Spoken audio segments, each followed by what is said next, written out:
Hi friends! So in honor of National Daughters Day, which occurred not too long ago, I thought I would focus this episode on ways to take the next step that are specific to my two daughters. So they're twins, but they're very different.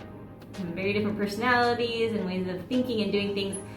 And so with the hope that I will be encouraging them to take their own next steps in these ways, I thought I would share them here. And hopefully that can be an encouragement to some of you that you'll resonate with maybe one or the other or both. And then at the end I'll tack on a few other ideas in case neither of them resonate and you're thinking, okay, neither of those styles or methods would work for me. So let's start with my eldest.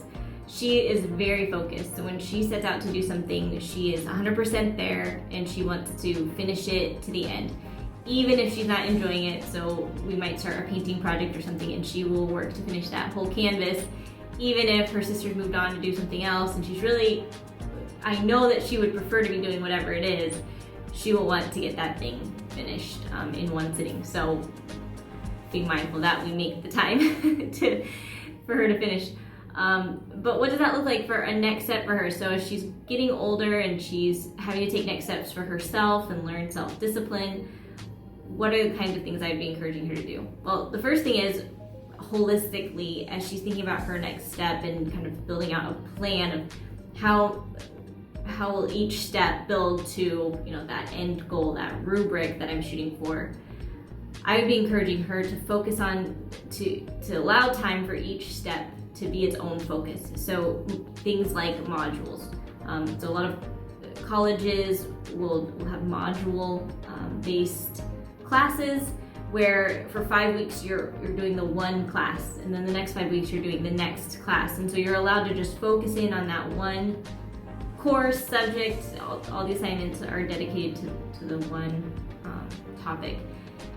And so I'd recommend her doing things like that. So whatever she wants to be learning, look for schools, teachers, programs that allow you to focus in on a specific module. And then each step that you're making is probably just a little bit bigger because you're taking it all at one chunk, and the next one's a little bit bigger, and the next one. And so her steps are going to look very individual, very clear progressions. And I see this even in the way that she's growing and developing now. She will sort of plateau in what she's learning, and then shoot up, gain this huge amount of skill and information, and then kind of plateau, and then boom, be able to do so, sitting for a long time, and then boom, she's walking, and then boom, she's running. So everything just happens for her in a very linear fashion, but also in a focused fashion. So like there's sort of these plateaus and platforms of learning. What does that look like in a day-to-day schedule? So what I would suggest to her then is that she also structure her day very similarly, where she, probably like a time blocking method, can focus, dedicate hours to a specific focus. And maybe even doing chunks for the rest of the day, or at least where it's like taking chunks of a bigger project and just doing it every single day. So doing the laundry every day, having a set time that she does her meal prep, so that she has these blocks of time where she can just focus on whatever that next step is of personal development, of helping her family, of helping others, however she's gonna break those focuses into, and then however she wants to prioritize them would depend on how she structures her day.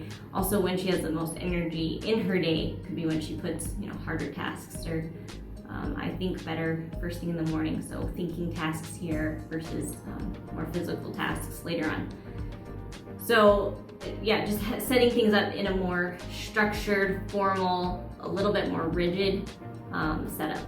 And with that, my encouragement to her would be, when other people get involved with that schedule, when other people are involved in your next step, be aware that they're not all going to operate in that same type of structure and rigidity that you need. So when you get to those points, you're going to need to be more collaborative and a little bit more flexible so that they can work with you in those areas. So when she's a mom and she's trying to teach her kids how to meal plan, and she's got that time blocked off, to realize that with kids, may not happen during that block of time. That block of time might not look like how she's used to having it look. She may even want to schedule time beforehand, 10 minutes, where it is just teaching and showing them how to do it. And then the remaining time can be her finishing it up the way that she wants it to be. So just an awareness that other people aren't going to operate with that same style or that need for really solid structures. If she has a roommate, to be aware, of those types of situations where their schedule's not going to fit with hers, and also when she's going to need collaboration, so if she's working on assignments with other people. But at the same time, because of that need for a lot of structure, to encourage her to take more independent routes and things. Obviously, she'll have to learn to work with other people, but where she can, and where there's a lot of stress or high pressure, for her to realize adding in additional people with their own schedule and their own way of doing things might increase her stress. And if she's already stressed about whatever it is, to separate the two. So those would be my recommendations for her as she's learning how to take next steps and build out her own schedules. For my other daughter, she's a lot more like me, and so through trial and error, I've kind of learned, I do things differently from other people, and so I'd be passing along some of those things that I've learned, which is I actually am a little bit the opposite. I like everything to connect. I like to see how what I'm learning relates to my family life, my work, my personal thoughts, right? So if I'm learning something about God, how does that apply to all areas of my life? If I'm learning something at work, where do I see that in the Bible? So everything's always connected for me, and sometimes at school, the division of subjects was actually really hard for me to retain the information. So for my daughter, I'd be encouraging her to look for programs and types of systems that allow her to connect ideas and thoughts in different areas, like unit studies. So we use unit studies right now, and she really thrives with that, and she's the one that's always asking, isn't that like this? And what about like this? And to be able to connect what we're reading with what we're learning in science and math and history makes things easier for her to retain. So I'd be encouraging her to look for programs that allow her to do that, and to recognize that in her daily schedule too, there's probably going to be a lot of connection, a lot of fluidity to the way that she does things, and it's going to be kind of hard to separate things out to get them done. So one thing I found is that if we're going through our day and suddenly I've got my kid asking, can we do a craft right now? There's this part of my brain that's going, sure, why not? Yeah, we can do a craft, and I saw this craft, and yeah, it would kind of relate to what we just learned in homeschool, so okay, sure. But then I pull out all the craft stuff, we're doing it, then we gotta put it all away, and then I realize, what I didn't do was do my meal prep and my laundry, and now those two things, aren't gonna get done. I don't have time for them. So setting up more of a plan of success so that she still has time to do those things, and she can just she doesn't have to think about when to do them. So for example, we have themes per day. So Friday is craft day. So if I get asked on Monday, hey, can we do a craft right now? Unless it's something that they can do completely independently and clean up by themselves, I will just remind them Friday is craft day with mom. So if it's a bigger project, something that requires my help, we push that off till Friday, and then mentally it's sort of a default answer. I don't have to sit there and try to remember why I can't do this thing right now. And then I can still flow through my day remembering as I go, that's right, laundry is next. That's right, meal prep is next. And so knowing that my days are gonna be more fluid, but knowing when to divert the stream so that it flows, we keep flowing downriver helps. Whereas if I have too much structure in my day, I start to feel suffocated and I can't, it's a lot harder to actually move through the day in a way that feels good. So for my daughter, I'd be suggesting the same thing. Have themes per day that you just kind of know you need to hit or that you can look forward to, but that way you're not trying to fit it in when you don't actually have time in your schedule.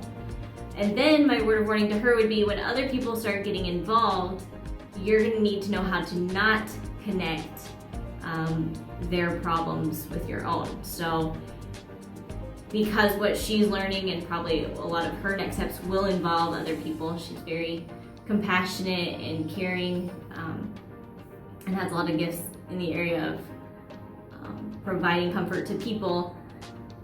She will need to, if they're struggling with anger or selfishness, not let that be a reflection on her of worthlessness or sadness. So to kind of have that opposite effect, or that opposite outlook of, okay, not everything has to connect with my life. There are going to be times when I can't be responsible for how other people are feeling or what they're thinking or doing or saying. So as much as she will be providing help and probably connecting it to all the other things that she's learning, so that she can give them as much comfort as possible, she'll also need to know how to take a step back from that. So those are my sort of suggestions and outlooks for the two girls. I think for other people, where I've talked to them about scheduling and how they can set up their routines. For some, having something to look forward to each day is really important, something that's fun. So whether it's, their time to game, and so if I get all these things done, I get that time for gaming or socializing or whatever, can be a really great motivator to get through things, to get to their tasks, or just setting it up to where, making sure that you set it up where you're giving the best time that you have for those things. So for some people that's first thing in the morning, some people that's last thing at night, sometimes it's right after lunch, depending on how your body responds to food and fuel. And so if you know these things about yourself, then you can kind of take your harder tasks and put them in the right order. And just the realization too that your schedule's not going to look like somebody else's, because we're all operating and thinking and motivated by different things. So for some there's the fun, some it's checklist style. It works really well, of like in a day you just know you have to get through these things. So being able to check them off, it doesn't really matter in what order, as long as you're just getting them all done, is really helpful. And then of course the blend of all of those. So whatever helps you get to the next step is obviously where you want to land, and maybe it'll just take some trial and error. But I think realizing that people's methods of getting to the next step can look completely different, but they are all being obedient in making progress, in moving towards that next step, and just what it looks like and how they get there can be vastly different.